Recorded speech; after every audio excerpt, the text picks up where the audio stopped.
إن الحمد لله نحمده ونستعينه ونستغفره ونعوذ بالله من شرور أنفسنا ومن سيئات أعمالنا من يهده الله فلا مضل له ومن يضلل فلا هادي له أشهد أن لا إله إلا الله وحده لا شريك له أشهد أن محمدا عبده ورسوله يا أيها الذين آمنوا اتقوا الله حق تقاته ولا تموتن إلا وأنتم مسلمون يا أيها الناس اتقوا ربكم الذي خلقكم من نفس واحدة وخلق منها زوجها وبث منهما رجالا كثيرا ونساء واتقوا الله الذي تساءلون به والأرحام إن الله كان عليكم رقيبا يا أيها الذين آمنوا اتقوا الله وقولوا قولا سديدا يصلح لكم أعمالكم ويغفر لكم ذنوبكم ومن يطع الله ورسوله فقد فاز فوزا عظيما أما بعد فإن أصدق الحديث كتاب الله وخير الهدي هدي محمد صلى الله عليه وعلى آله وسلم وشر الأمور محدثاتها وكل محدثة بدعة وكل بدعة ضلالة وكل ضلالة في النار.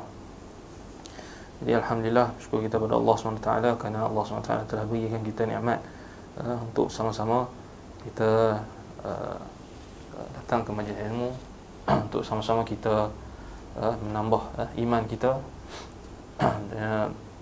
sebagaimana yang disebut oleh para sahabat, yakni ketika mana mereka mengajak di antara sahabat-sahabat mereka, ijlis bina nu'min sa'ah, marilah kita duduk bersama-sama untuk kita tambah iman kita. Jadi malam ni sepatutnya Ustaz Adli suruh ana gantilah kitab dia dah, Iqna' kitab fiqh, tapi ana fikir tak boleh kot sebab mengganggulah, ganggu nanti lain kan, maksudnya apa yang anda sampaikan lain, lepas tu khilaf pula Ustaz Adli. Sebab tu anda tak maksudnya secara peribadi dari segi maksudnya kalau kita mengajar fiqh, maksudnya satu kitab yang kita dah belajar dengan seorang guru tu, maka kita terus dengan guru tu lah. Nanti kalau dengan orang lain nanti dia ada pendapat lain pula kan, dia ada pendapat lain pula nanti pening lah. Jadi ana sarankan tukar tajuk lah, ganti Ustaz Adli pada malam ni. Jadi kita ambil tajuk sebenarnya ana lebih untuk kita sama-sama asalnya untuk ana pilih tajuk untuk sama-sama kita renungkan berkenaan yang kisah kaum Nabi Lut alaihi salam. Tapi tak apalah, tajuk yang diberikan sebenarnya saja LGBT, antara hak ataupun jenayah Jadi kita kata memandangkan kita hari ini di zaman era fitnah, yang mana fitnah itu datang dalam pelbagai bentuk dan pelbagai warna. Antaranya adalah fitnah LGBT ya. LGBT ni sebagaimana kita sedia maklum, singkatan daripada L itu merujuk kepada lesbian, G merujuk kepada gay,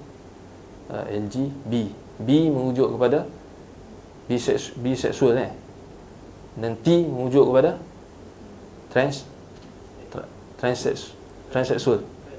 transgender. Assalamualaikum. T merujuk kepada transgender.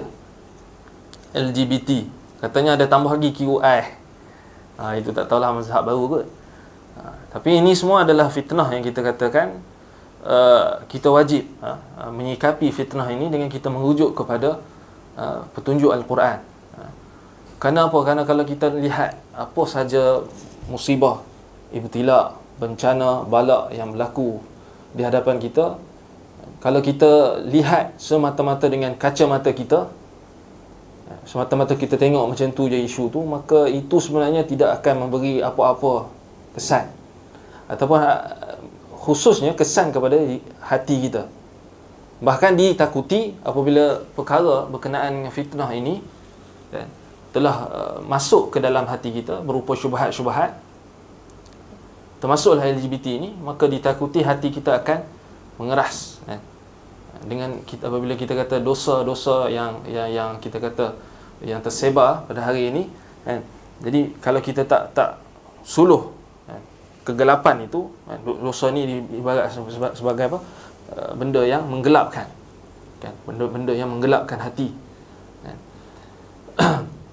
Jadi kalau kita tak suluh, kalau kita tak tengok dari neraca syariat, kan, fa in tanaza'tum fi syai'in farudduhu ila Allah war Rasul in kuntum tu'minuna billah wal yaumil akhir.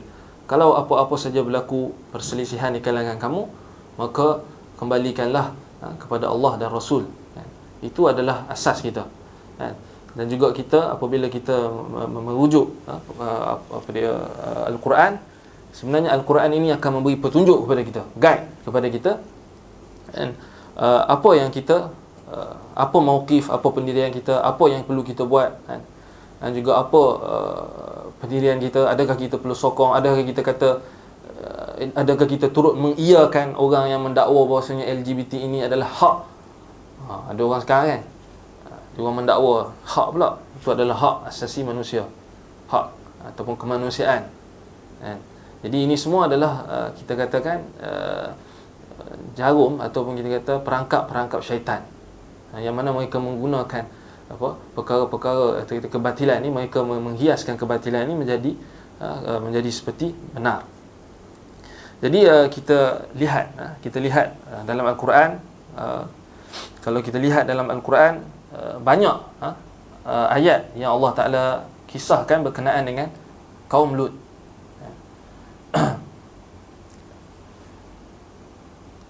Beberapa ayat yang Allah Ta'ala ceritakan, banyak ayat dalam surah Lut, antaranya di dalam surah Hud. Dalam surah Hud ayat 77 sampai 83. Jadi insya-Allah kita akan baca sedikit berkenaan dengan ayat yang menceritakan tentang kaum Lut Nabi Lut alaihi salam, dan perbuatan kaum Nabi Lut. Kalau kita sebutkan, kita perasan tak kenapa masyarakat kita kalau letak nama anak dia akan letak nama Nabi kan? Ada nama Nabi Adam, ada yang letak Nabi Nuh, ada yang letak nama Ibrahim, ada yang letak nama Isa, Yahya, Ishaq. Tapi jarang kita dengar Lut. Ada tak orang letak nama anak dia Lut? Sebab apa? Sebab apa tak letak nama Lut? Sedangkan Lut Nabi. Kalau dari segi hukum tak salah, dia letak nama kan? Dapat anak, letak nama Lut. Nama anak apa? Lut. Tapi kenapa? Kenapa jarang? Atau kita kata tak, hampir sampai tak dengar. Kita hampir-hampir tak pernah dengar orang yang nama Lut. Sedangkan dia adalah nama Nabi Allah, Lut alaihi salam. Kan? Jawapannya kenapa? Kerana kesan, kita nak bagi tahu kesan perbuatan. Dan Allah menisbahkan kaum Lut itu, Allah menisbahkan perbuatan. Perbuatan apa? Perbuatan yang terkutuk. Istilahnya sekarang perbuatan maksudnya liwat.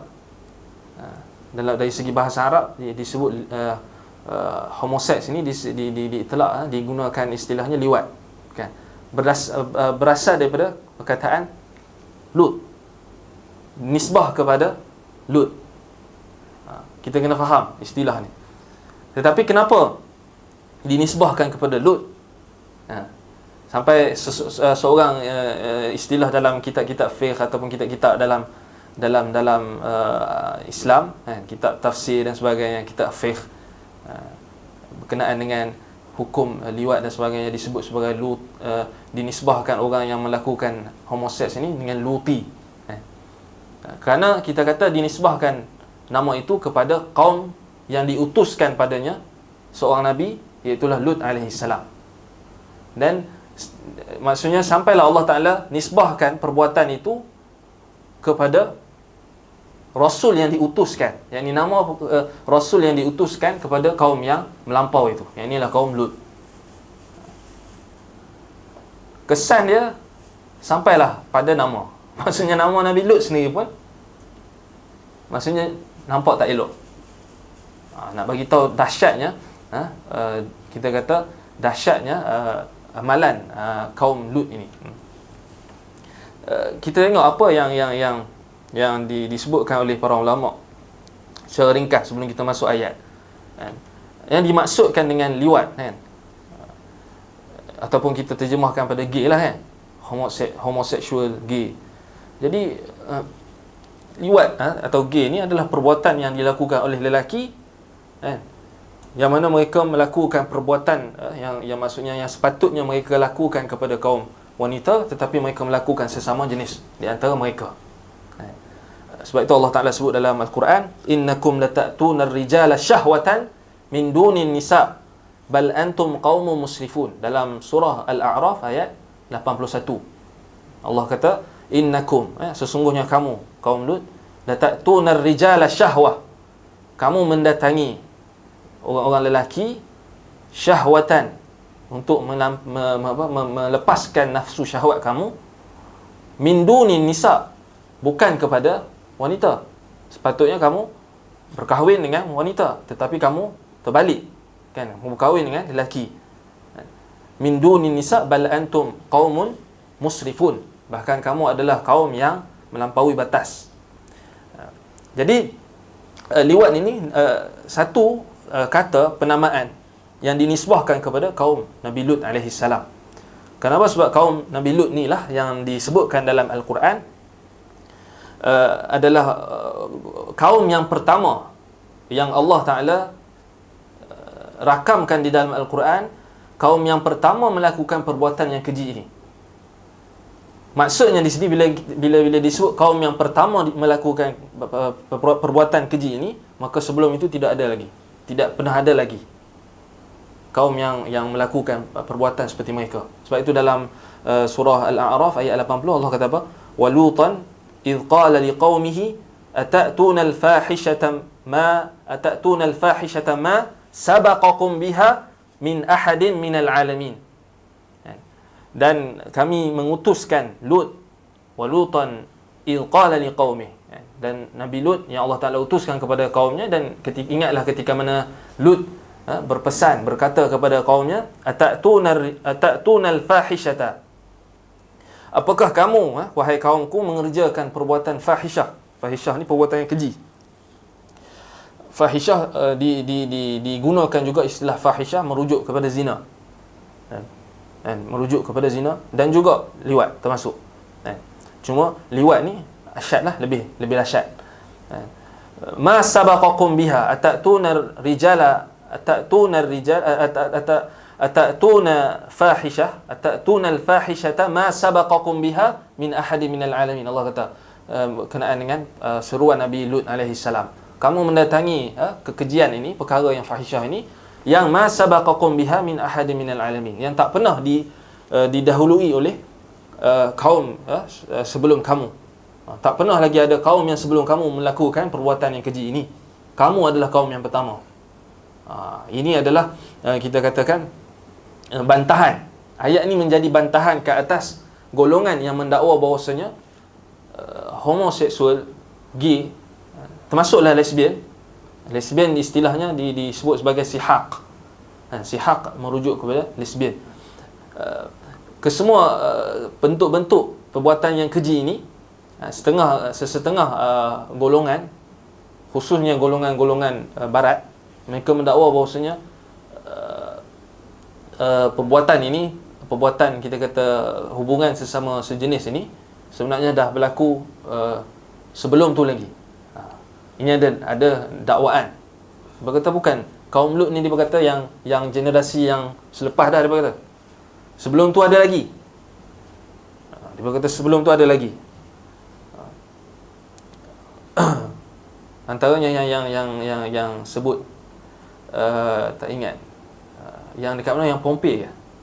Ada satu tempat dekat Eropah, yang mana kononnya mereka membuat kajian arkeologi, membuat kajian di situ. Arkeologi menunjukkan ada kesan-kesan, maksudnya lukisan-lukisan yang menunjukkan adanya hubungan manusia sesama sejenis waktu tu. Ini golongan-golongan ni dia orang kerja dia orang nak lawan Quran je lah. Dia orang nak lawan Quran, sedangkan tak betul. Kita kata kaum yang pertama terjebak dalam perbuatan yang keji ini, perbuatan yang keji ini ialah kaum Lut. Jadi dalam surah Al-A'raf tadi, dalam surah apa? Surah Al-A'raf ayat 80 tadi jelas Allah Ta'ala kata kaum Lut adalah kaum yang pertama sekali yang kita kata terjebak dalam perbuatan gay ni, gay dan juga liwat, lesbian dan sebagainya. Kita kata gay, lesbian, liwat lah, liwat dan sihaq yang disebut dalam bahasa Arab. Ma sabaqakum biha min ahadin minal alamin. Sampai kan dikatakan, nak bagi tahu bahawasanya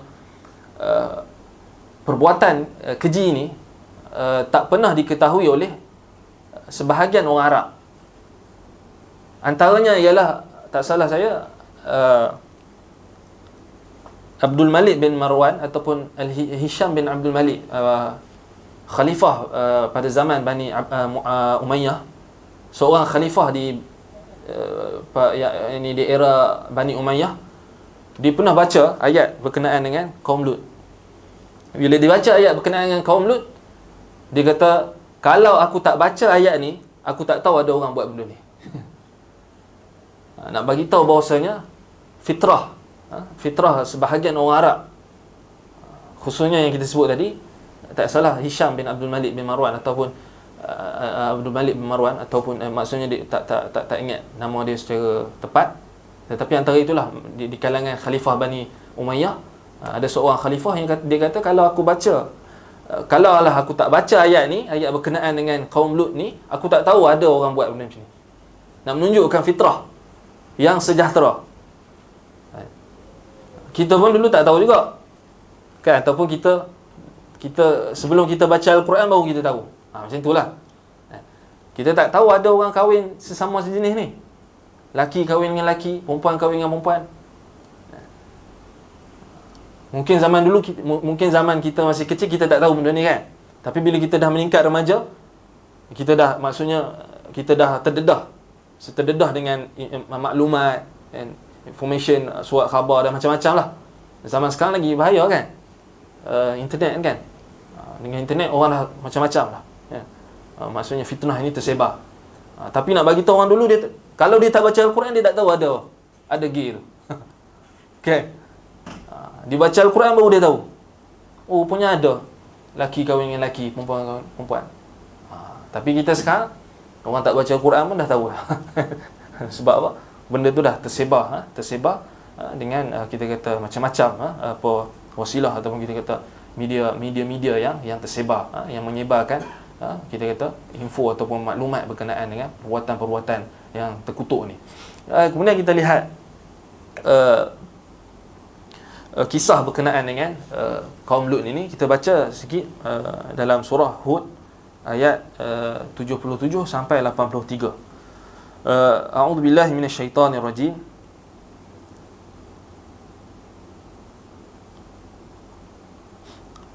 Walamma ja'at rusuluna lutan si'a bihim wa daqa bihim zar'a wa qala hadha yawmun 'asib. Dan apabila ja'at rusuluna lutan si'a bihim wa daqa bihim zar'a wa qala hadha yawmun 'asib. Dan apabila telah datang utusan-utusan kami, utusan-utusan kami ini merujuk kepada malaikat, merujuk kepada malaikat-malaikat Allah Subhanahu wa ta'ala. Kerana di sana kita kata istilah rasul apabila diitlakkan, dia merujuk kepada dua, sama ada rasul di kalangan malaikat ataupun rasul di kalangan bashar, di kalangan manusia. Apabila rasul di kalangan malaikat, maka ia merujuk kepada Jibril alaihi salam dan juga malaikat-malaikat lain yang Allah Ta'ala perintahkan, Tetapi apabila dirujuk kepada manusia, rasul di kalangan manusia, ia merujuk kepada nabi dan rasulnya di kalangan manusia. Dan apabila datang utusan-utusan kami kepada Nabi Lut alaihi salam, si'a bihim wa daqa, dan Nabi Lut alaihi salam merasa duka cita dengan kedatangan mereka. Wa qala hadha yaumun asib, sambil berkata hari ini adalah hari yang sangat-sangat asib, yakni hari yang sangat-sangat syadid bala'uhu, sangat-sangat mencemaskan, sangat-sangat, dia kata sangat-sangat dia tak boleh nak tanggung, sebab apa? Sebab cemas. Sebab apa? Sebab sebelum tu, kalau kita baca ayat sebelum itu, ceritakan bahawasanya Allah Ta'ala utuskan Rasul, malaikat itu kepada Nabi Ibrahim dulu kan. Kepada Nabi Ibrahim dulu. Apa hubungan Ibrahim dengan Lut? Lut adalah anak saudara, anak saudara kepada Ibrahim alaihissalam. Anak saudara kepada Ibrahim alaihissalam. Kalau kita rujuk ayat yang sebelum tu,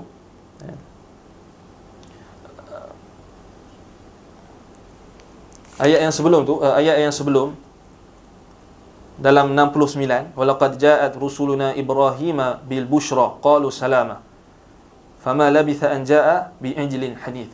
Ini ayat ini ceritakan berkenaan dengan sebelum malaikat-malaikat tu datang bertemu dengan Nabi Lut, mereka bertemu dengan Ibrahim dulu. Mereka bertemu dengan Nabi Ibrahim alaihissalam tu. Kerana mereka membawa dua berita. Yang pertama bawa bushra. Bushra yakni khabar gembira. Iaitulah bahawasanya Nabi Ibrahim alaihissalam akan dan isterinya Sarah kan akan dikurniakan oleh Allah SWT seorang anak. Seorang anak.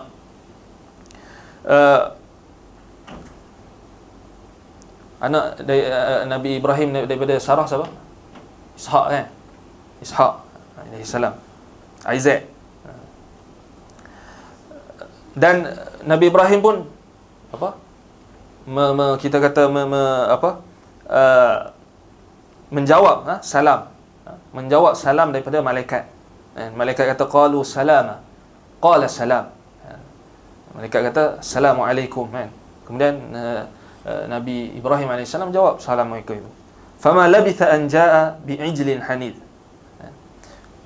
Nabi Ibrahim cepat-cepat bila datangnya tetamu, yakni malaikat datang dalam bentuk rupa manusia.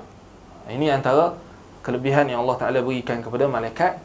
Yang Allah Ta'ala ciptakan malaikat ini, yang Nabi SAW sebutkan dalam hadis Muslim.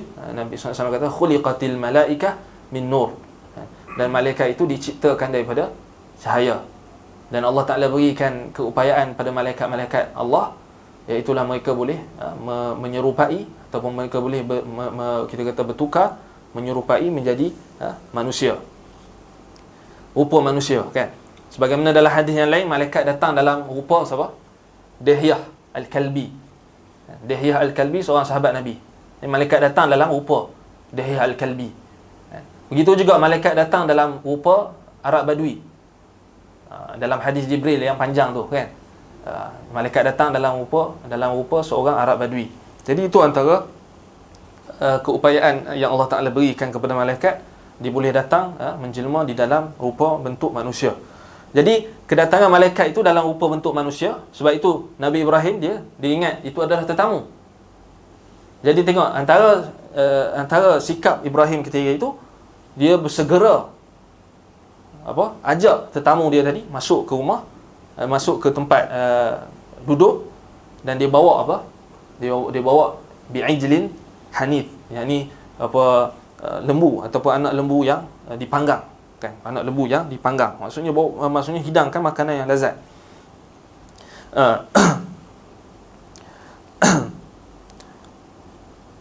Kemudian bila dibawa makanan, maksudnya dijamukan kepada utusan yang datang tadi, kemudian Nabi Ibrahim tengok falamma ra'a aydiyahum la tasilu ilaihi nakirahum wa awjasa minhum khifah. Bila dia tengok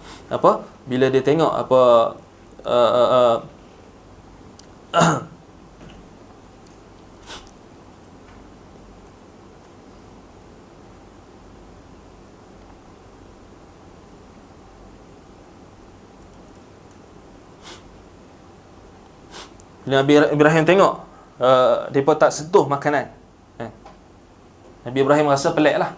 Nabi Ibrahim rasa pelik, dan bukan cakap pelik, wa aujasa minhum khifah, rasa takut. Kenapa tak makan ni, pelik kan. Aku dah penat-penat datang, penat-penat sediakan makanan yang maksudnya anak lembu yang dipanggang ini, tapi dia tak makan. Tapi malaikat kata apa? Malaikat yang datang tu qalu la takhaf inna ursilna ila qaumi Lut. Wahai Ibrahim, Kamu jangan takut bahwasanya kami diutuskan kepada kaum Lut. Kemudian ayat yang berkenaan dengan selepas itu isteri kepada Nabi Ibrahim AS, Sarah, sambil berdiri dia tersenyum. Dia tersenyum bila lihat apa yang berlaku antara utusan tadi, tetamu tadi dengan suaminya. Dikatakan juga dia ketawa ataupun dia senyum disebabkan oleh dia mendapat khabar daripada malaikat bahwasanya dia akan mendapat anak yang akan dinamakan sebagai Ishaq.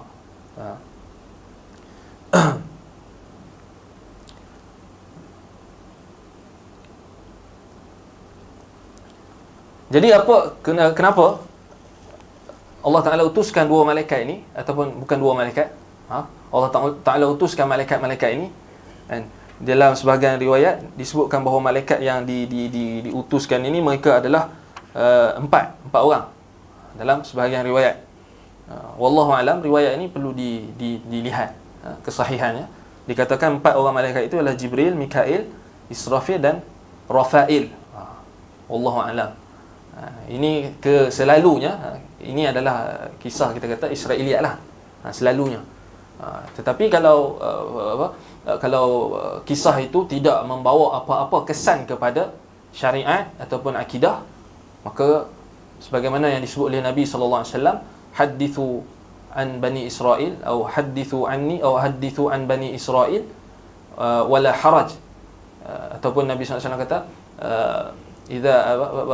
apabila datang kepada kamu khabar berkenaan daripada Bani Israel, la tukadzibu wa la tusaddiqu, jangan kamu dustakan dan jangan kamu percaya. Ataupun Nabi SAW kata sampaikan ataupun khabarkan daripada berkenaan dengan Bani Israel ni, kisah-kisah mereka tanpa kamu rasa haraj, tanpa kamu rasa susah. Tetapi dalam hadis yang sama juga Nabi kata, wa man kadzaba alayya muta'ammidan falyatabawwa maq'adahu minan nar, dan jangan kamu berdusta ke atasku lah. Jadi maksudnya antara riwayat Israiliyat yang boleh kita bacakan ataupun kita riwayatkan ialah riwayat yang berkenaan dengan kisah-kisah yang tidak ada padanya perkara-perkara yang bertentangan dengan syariat dan ataupun bertentangan dengan akidah. Antara macam inilah. Macam ni maksudnya kita tak mendustakannya ataupun kita tidak mengiyakannya. La tusaddiqu wa la tukadzibu. Jangan kamu benarkan, jangan kamu dustakan. Sebab apa? Kalau kita benarkan, kita takut benda tu tak betul. Dan kalau kita dustakan, kita takut benda tu betul. Sebab dia datang daripada syariat sebelum kita. Kan? Jadi disebutkan bahawasanya malaikat yang datang itu 4 orang. Disebutkan. Sebab itu ulama-ulama tafsir diletakkan. Antaranya Ibnu Katsir pun dibawakan riwayat tu. Yang ini dibawa daripada Ibnu Abi Hatim. Kalau kita cek satu-satu sanad tu tak sempat nak cek. Mungkin mesti ada something lah, mesti akan tak sahih lah. Tapi dari segi kita nak, maksudnya hanya untuk menguatkan cerita sambil kita bagi tahukan bahawasanya ini riwayat yang datang daripada Israiliyat, dan kita kata jangan kita sebarkan secara pasti, jangan kita kata ini adalah benar, dan jangan juga kita dalam masa yang sama kita mendustakan. Kan? Sebab itu dia ada masalah Israiliyat ni, dia ada dawabit dia yang disebutkan oleh ulama. Antaranya yang saya sebutkan tadi, kita jangan percaya bulat-bulat dan jangan tolak bulat-bulat. Tak boleh. Jadi malaikat ini yang datang, utusan ini, sebab dalam lafaz Al-Quran digunakan lafaz jamak. Mereka kata kat Ibrahim, qalu salama. Qalu merujuk kepada mereka itu ramai. Dan jawab Ibrahim, salama. Qala salama. Jadi menunjukkan mereka ini beberapa orang malaikat. 4 orang ke berapa orang tak pasti, tapi yang disebutkan oleh Imam Ibn Katsir ada 4 orang, 4 malaikat ni. Jibril, Mikail, Israfil, wa Rafail. Rafail ni Allah alam. Betul ke tak kan? Yang sahih ada malaikat Jibril, Mikail, Israfil. Israfil tu pun nama dia diperselisihi. Maksudnya dari segi nama malaikat Israfil tu sendiri, dari segi sanad hadis yang berkenaan dengan Israfil tu masih dipertikaikan. Tetapi secara umum jumhur ulama Antaranya kita kata mengisbatkan nama Israfil. Jadi malaikat-malaikat ni mereka diutuskan untuk apa? Untuk mengazab kaum Lut. Jadi diorang datang untuk mengazab kaum Lut alaihi salam. Kemudian kita lihat, kita skip sikit. Bila utusan-utusan itu datang kepada kaum Nabi Lut, kepada Nabi Lut alaihi salam, Nabi Lut dah gementar, cemas. Walamma ja'at rusuluna lutan si'a bihim wa dhaqa bihim dhar'a wa qala hadha yaumun 'asib. Pada ayat yang ke-77. Ini yang starting dia. Yang tadi tu mukaddimah sebelum masuk kisah Lut tadi, kan. Start ayat berkenaan dengan kisah kita kata pengutusan malaikat kepada kaum Lut alaihi salam, kaum Nabi Lut alaihi salam. Jadi Ibrahim dah tahu dah, Nabi Ibrahim dah tahu dah bahawasanya yang mereka akan malaikat itu akan menghancurkan Sodom, yang disebut dalam riwayat dinamakan tempat kaum Lut itu adalah Sodom. Dan mungkin daripada situ jugalah diistilahkan orang barat kan, mengistilahkan perbuatan itu sebagai sodomi kan. Dari segi bahasa Arab dinisbahkan kepada Luti kan. Sodom, jadi di situ disebut people of Sodom kan. Hatta dalam Bible sini pun, dalam Old Testament disebut berkaitan kisah ni. Lebih kurang sama je. Ya. Sodom itu di Eropah atau di Arab? Sodom itu dikatakan bahawasanya tempatnya di Jordan, di Urdun, Jordan. Di Laut Mati sekarang. Dikatakan tempatnya di Jordan, di Laut Mati sekarang. Laut Mati itu yang maksudnya kalau orang pergi kat situ dia tak akan tenggelam, dia timbul kan. Dikatakan bahawasanya itu adalah kesan-kesan wallahu alam bisawab. Kita tak tahu secara tepat adakah itu betul-betulnya tempat, tapi secara masyhurnya yang dikatakan oleh pengkaji wallahu alam, kita tak tahu tempat yang betul, tapi itulah yang tersebar kan. Jadi kita cuba tengok Nabi Lut, kita tengok dari segi emosional seorang nabi. Kalau kita baca sebelum ni, kalau kita baca sebelum ayat berkenaan dengan kisah ini adalah kemuncak lah. Sebelum tu dikisahkan berkenaan dengan dakwah seruan Nabi Lut alaihi salam. Nabi Lut alaihi salam apa dia berdakwah, mengajak kaum dia supaya meninggalkan perbuatan keji. Bahkan sebelum maksudnya sebelum datangnya azab, maksudnya selepas malaikat-malaikat yang diutuskan oleh Allah SWT kepada Nabi Lut memberikan khabar bahawasanya mereka akan mengazab kaum Lut itu, Nabi Lut tetap tak berputus asa. Dia tetap juga berdakwah mengajak apa kaum dia kan. Jadi kita tengok apabila Nabi Lut alaihi salam dia rasa apa? Hadza yaumun asib. Ini adalah hari yang sungguh-sungguh berat bagi aku. Tapi kita lihat kita lihat macam mana macam mana nak bagi tahu penyakit ni ataupun kita kata dosa, kita kata yang telah menggelapkan hati manusia. Ini yang kita katakan bahawasanya natijah daripada dosa itu boleh menggelapkan hati sehingga menutup pandangan mata hati. Kemudian kita lihat Allah Ta'ala sebut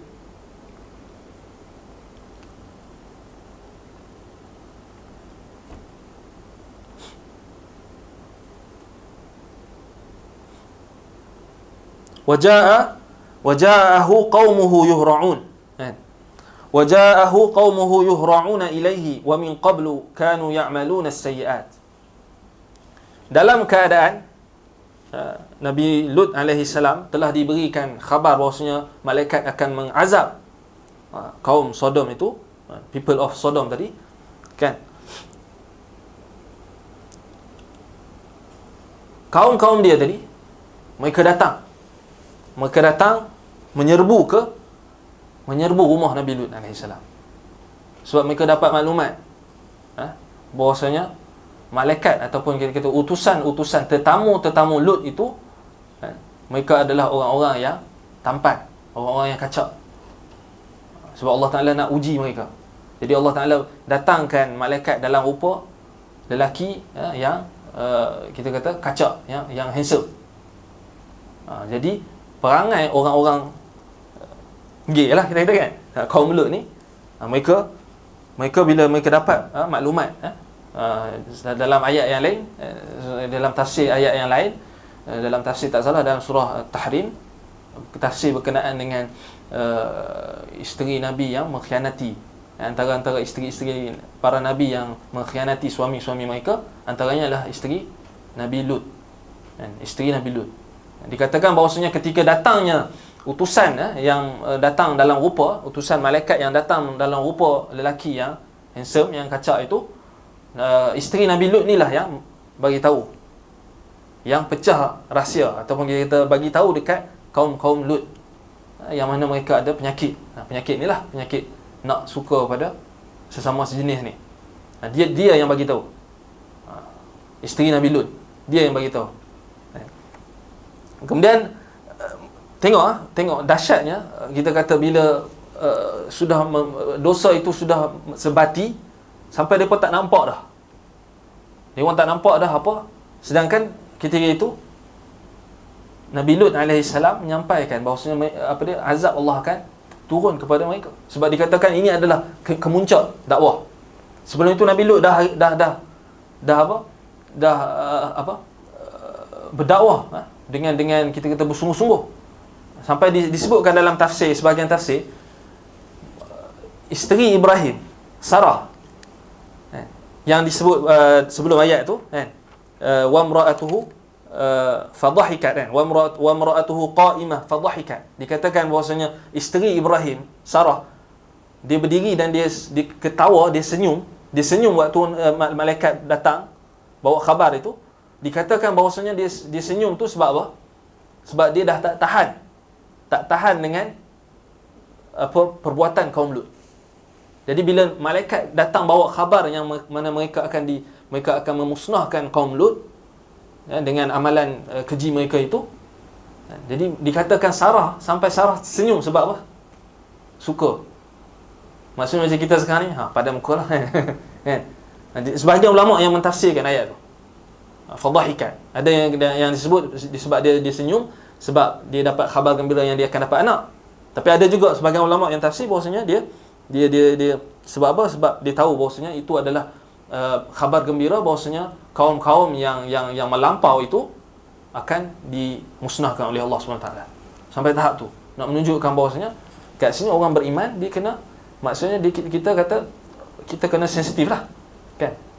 Maksudnya kalau tersebarnya perbuatan-perbuatan keji, maka dah sampai tahap kita kata contohlah kan, waliyazbillah lah kan, sampai ke tahap kita kata sampai mungkin kita tak sampai tahap tu kan, tapi boleh jadi kan, boleh jadi sampai tahap tu, sampai tahap maksudnya tidak ada rumah dah melainkan semua waliyazbillah, melainkan semua membolehkan, misalnya membolehkan perkahwinan macam membolehkan saja pun dah berat.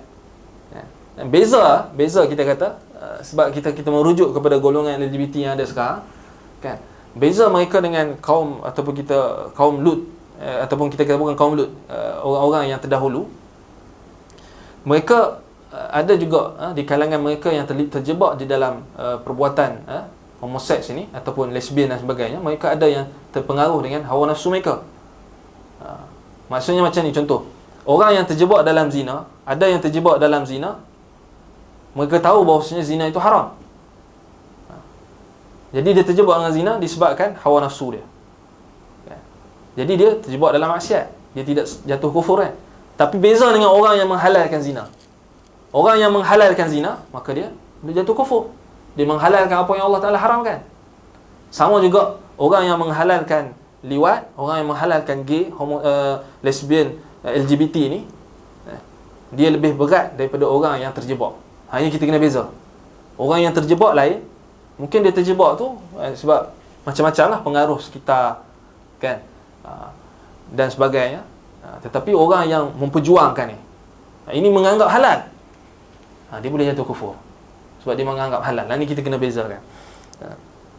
Jadi kita balik pada kisah kaum Lut tadi. Jadi mereka datang yuhra'un, meluru, kita kata berpusu-pusu datang. Nampak sangat depa punya apa panggil, terlampau addicted. Terlampau, kita kata sampai dah tahap addict dah kan. Ketagih. Jadi ni kita terjemah apa? Ketagih kan. Macam orang ketagih dadah kan. Macam orang ketagih dadah. Ini sampai tahap tu. Kaum Lut ni sampai tahap tu. Sampai masanya depa datang, depa jumpa, depa nak apa, kacau tetamu Nabi Lut alaihi salam. Sebab itu Nabi Lut jawab, qala ya qaumi haula'i banati hunna atharu lakum fattaqullah wa la tuhzuni fi dhaifi. Wahai kaumku, haula'i banati, ini anak-anak perempuan aku ada ni. Kalau kamu nak aku boleh bagi kamu kahwin dengan anak-anak perempuan aku. Tapi kamu jangan kacau apa, tetamu aku. Jangan kamu buat perangai yang tak elok kamu tu pada tetamu aku. Misalkan macam itulah Nabi Lut katakan, haula'i banati hunna atharu lakum. Anak-anak aku ni, anak-anak perempuan aku ni, atharu lakum, lebih suci untuk kamu. Sampai tahap tu. Fattaqullah, bertakwalah kepada Allah. Wala tuhzuni fi dhaifi. Jangan kamu bagi aku malu pada tetamu aku. Jangan kamu buat aku malu pada tetamu aku. Jangan kamu tunjukkan perangai-perangai yang tak elok kamu itu pada tetamu aku, sampai aku akan memalukan aku. Kerana ini tetamu aku kan. Macam kita lah kan. Tetamu kita datang daripada jauh, tiba-tiba ada orang datang nak kacau. Memalukan lah, betul tak? Maksudnya kalau orang boleh kacau tetamu kita, maka itu satu perkara yang memalukan. Wala tuhzuni fi dhaifi. Alaysa minkum rajulun rasyid. Bukankah di kalangan kamu ada orang yang berakal, yang dapat memberi nasihat, yang bijak. Maksudnya mereka ni yang bukan orang yang bodoh asalnya, mereka adalah bijak. Sebab itu Nabi Lut alaihi salam kata, alaysa minkum rajulun rasyid. Bukankah di kalangan kamu ini adalah orang-orang yang bijak, yang selalu memberi nasihat, kan?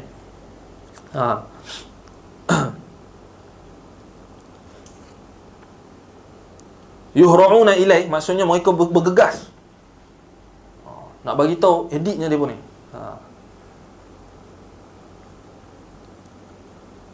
Sebab itu bila depa datang itu, Nabi Lut bagi penyelesaian, solutionnya kahwin dengan perempuan. Ni anak perempuan aku ada, yang hampa nak cari lelaki tu buat apa? Itu kan. Itu antara contoh, itu antara kita kata ini adalah ubat dia. Ini adalah solution masalah ni. Maksudnya kalau kita, ini yang kita perlu ambil. Maksudnya sekarang ni, tapi sekarang lain dia tak boleh, dia tak mau kahwin. Ataupun bahkan dia nak kahwin dengan laki nak kahwin dengan laki, perempuan dengan perempuan. Terbalik. Tak. Ini solution ni kita bagi yang halal. Alternatif. Bukan alternatif, ini wajib. Kan? Maksudnya bila mereka nak terjebak dalam benda yang haram, maka penyelesaiannya kamu kena pegang pada benda yang wajib. Yang ini berkahwin dengan wanita yang dihalalkan. Allah Ta'ala halalkan nikah. Sebab itu Nabi Lut alaihi salam dia bagikan solution. Haula'i banati atharu lakum. Ini anak-anak aku ada, anak-anak perempuan aku. Atharu lakum, lebih suci pada kamu. Tengok sampai tahap Nabi Lut alaihi salam tawar anak perempuan dia. Tapi dia pun nak tak? Dia pun nak tak? Dia pun tak? Tapi kenapa Nabi Lut itu berikan anak-anak perempuannya kepada lelaki-lelaki itu? Lelaki-lelaki itu. Walaupun itu tak jadi kawin atau apa. Tapi kan kenapa dia tak cakap jangan lakukan homoseks ini. Tapi solusinya cukup itu saja. Tapi kenapa dia menambahkan supaya diberi kesempatan supaya berkawin dengan anak-anaknya? Bukankah itu menjerumuskan anak-anaknya just in case si lelaki itu biseksual atau apa, jadi anak-anaknya tersakiti atau ada penyakit yang Itu sebab apa? Sebab Nabi Lut alaihi salam dia dah, itu kita dah cakap awal tadi, dia kemuncak. Maksudnya kemuncak sampai tak tahan sangat. Maksudnya Nabi Lut alaihi salam dah tak, maksudnya dah, sebab sebelum tu dia kata hadza yaumun asib. Hari ni Nabi Lut sendiri dah mati akal lah. Macam mana dia nak buat? Maksudnya sampai tahap Nabi Lut alaihi salam memberi petunjuk kepada mereka, memberi solution. Maksudnya jalan terakhir, kalau hampa nak sangat, kan, yang penting hampa jangan malukan aku di depan tetamu aku. Kalau hampa nak sangat, aku boleh jadi wali sekarang, aku nikahkan anak aku. Kalau hampa nak sangat tu. Sebab walaupun maksudnya bukan maksudnya Nabi Lut alaihi salam apa? Nak serahkan anak dia pada orang yang fasik. Tidak. Sebab Nabi Lut pun dah tahu bahawasanya mereka tak mau. Tapi Nabi Lut seakan memberi, ini adalah, ni kalau hampa nak sangat, anak aku boleh. Kalau hampa nak lah. Tapi Nabi Lut dah tahu dah. Dah tahu dah mereka tak maunya. Kan? Sebab itu Nabi Lut dah berdakwah, maksudnya berapa lama mengajak mereka kembali kepada fitrah. Tetapi itu last solution. Maksudnya nak bagi tahu bahawasanya, sebab itu Ibnu Katsir kata berkenaan dengan ayat tadi, yurshiduhum ila nisaihim. Nabi Lut alaihi salam bagi tahu macam tu, bagi tahu ni anak-anak aku ni, kalau kamu nak sangat boleh. Maksudnya di sini Nabi Lut nak bagi penyelesaian kepada mereka, yang disebut Ibnu Katsir, supaya mereka datang berkahwin dengan orang perempuan. Bukan maksudnya kahwin dengan anak-anak dia, tapi kahwin dengan orang perempuan. Tapi kat situ Nabi Lut nak bagi tahu bahawasanya ini anak-anak aku ada kat depan ni. Mereka anak-anak perempuan aku. Kalau kamu nak sangat, tak ada perempuan lain dah. Anak-anak perempuan aku ada. Tapi ada lagi perempuan lain. Tapi ini Nabi Lut, kita kata ini uslub, kita kata ablaq. Maksudnya nak bagi sampai kepada mereka. Bukan maksudnya sebahagian orang kata bukan maksudnya Nabi Lut nak bagi dia kahwin. Tapi nak bagi tahu bahawasanya irsyad itu adalah kita kata satu bentuk irsyad daripada seorang nabi. Sebab nabi kita kena tahu dia bimanzilatil wali. Seorang nabi dia sama seperti kedudukan seorang bapa kepada anak dia. Seorang nabi pada umat dia sama seperti kedudukan seorang bapa. Maksudnya Nabi Lut alaihi salam bagi solution. Maksudnya berkahwin dengan wanita. Sampai tahap tu. Jadi Nabi Lut alaihi salam sebut itu. Sebab itu dalam ayat lain Nabi Lut berdialog dengan mereka. Nabi Lut kata atatuna dzukrana minal alamin. Kamu sanggup datang mendatangi orang-orang lelaki, di kalangan lelaki kamu mendatangi orang lelaki, kan? Wa tadharuna ma khalaqa lakum rabbukum min azwajikum bal antum qaumun aadun. Dan kamu meninggalkan pasangan-pasangan yang Allah Taala ciptakan kepada kamu. Bahkan kamu ni memang benar-benar orang-orang yang melampaui batas. Sebab itu dalam ayat lain, dalam surah Al-Hijr ayat 71 hingga 72 juga dialog yang sama, qala haula'i banati in kuntum fa'ilin. Ini adalah anak-anak perempuan aku. In kuntum fa'ilin. Kalaulah kamu nak. Nampak? Kalau kamu nak, kalau kamu betul-betul nak, ini anak-anak perempuan aku. Kahwin, kan? La'amruka innahum lafi sakratihim ya'mahun. Dalam surah apa? Dalam surah Al-Hijr.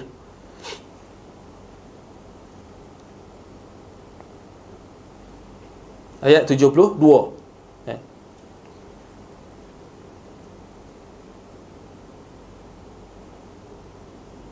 La'amruka innahum lafi sakratihim ya'mahun. Tapi demi umum wahai Muhammad, Allah Taala perintahkan, maksudnya suruh Nabi Muhammad fikirkan, sesungguhnya mereka itu innahum lafi sakratihim. Allah Taala sifatkan mereka ni dah mabuk dengan maksiat. Ediklah. Dengan maksiat, dengan kekejian, dengan perbuatan yang mereka dah biasakan tadi. Sebab itu perkara ini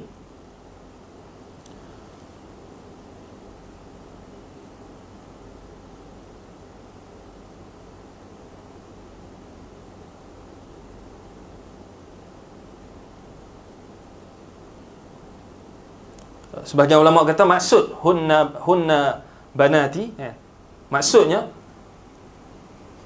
kat situ sebagian ulama kata bukan anak Nabi Lut, tapi adalah perempuan.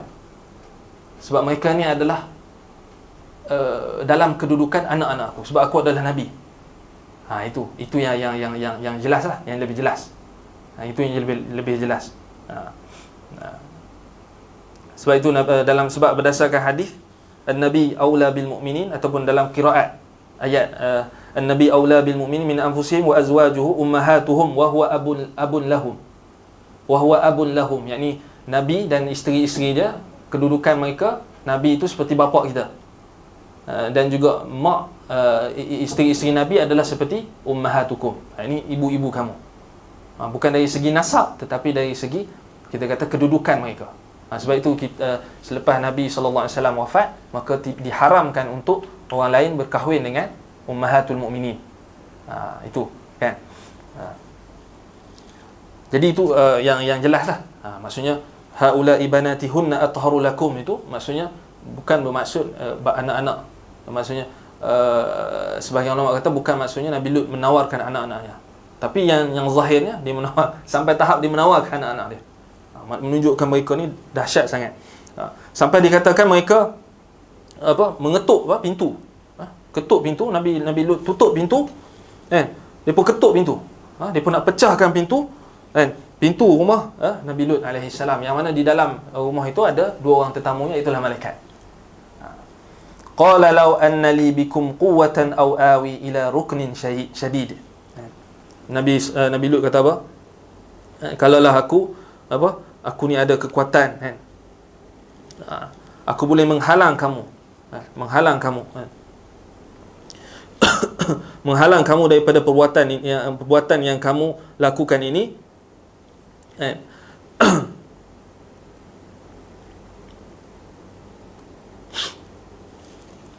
Kalaulah aku ada kekuatan untuk menghalang kamu, kan?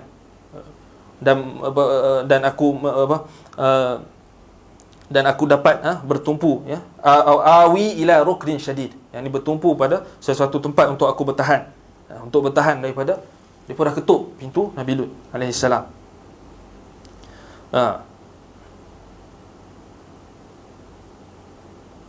Dan disebutkan bahawasanya Nabi SAW pernah bersabda, rahmatullahi ala Lut, laqad kana ya'wi ila ruknin syadid, yakni Allah, fama ba'atha Allahu ba'dahu min nabiyyin illa fi tharwatin min qaumih. Nabi kata rahmat Allah ke atas Lut alaihi salam. Kalaulah tidak kerana dia dia bertumpu ataupun bergantung kepada tempat tumpuan yang kuat. Dikatakan tempat tumpuan yang kuat ialah Allah SWT. Yang dikatakan Lut alaihi salam, dia memang bertawakal pada Allah ketika dia menahan pintu tu daripada dipecahkan oleh kaum dia yang jahat.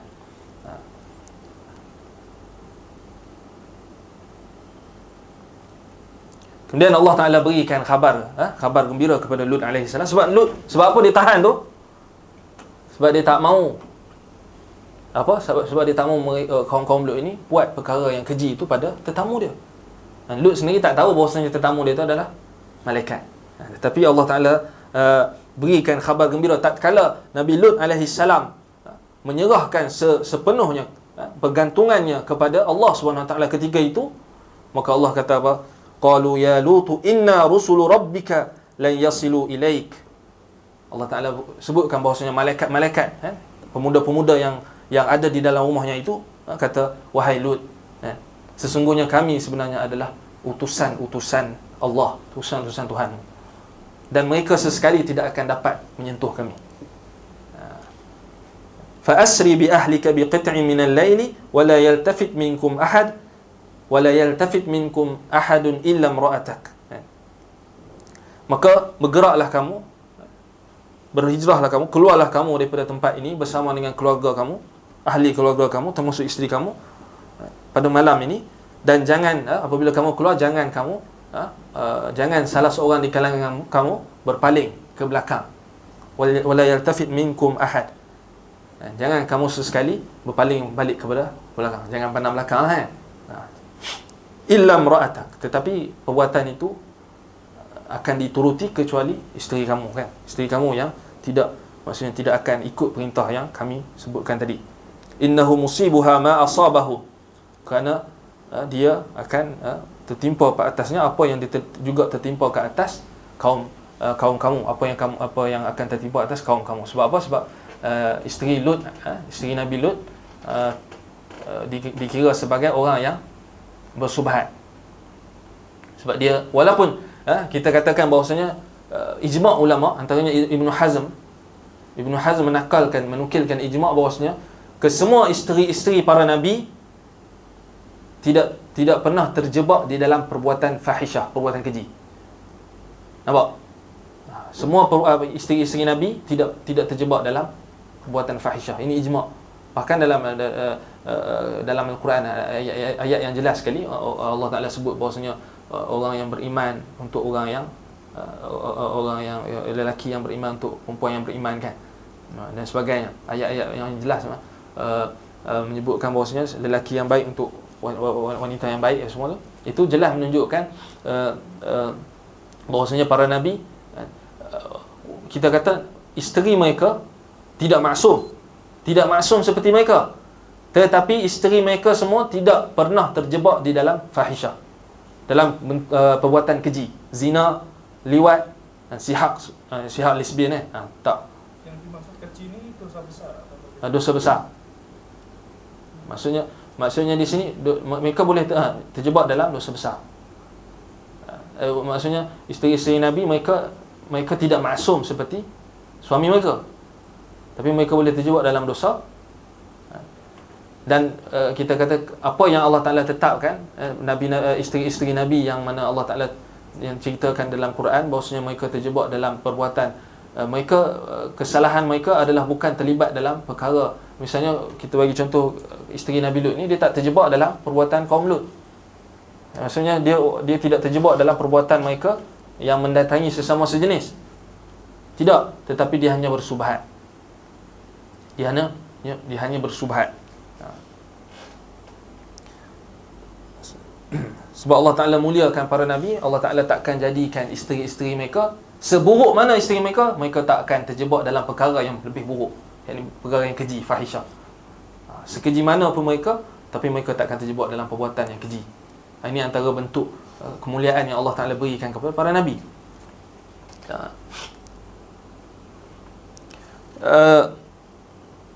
Kemudian kita lihat secara sekali lalu, sebelum kita bincangkan sedikit berkenaan dengan LGBT ni, apa yang kita boleh dapat daripada pengajaran, daripada apa yang kita bacakan ni.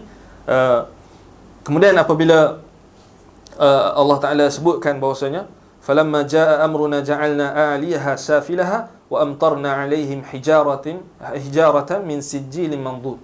Maka ketika mana Allah Ta'ala telah datangkan perintahnya supaya diterbalikkan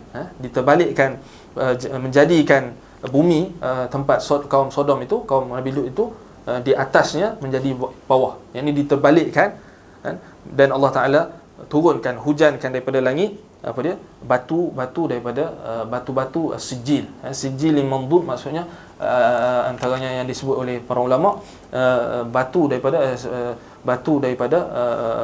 yang membakar, yang terbakar ataupun yang membakar.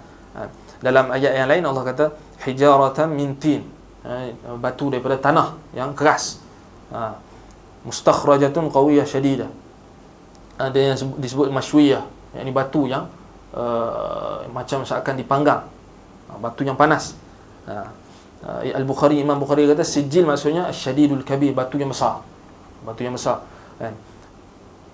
Jadi maksudnya turun daripada, maksudnya Allah timpakan daripada langit, kan, batu-batu ini.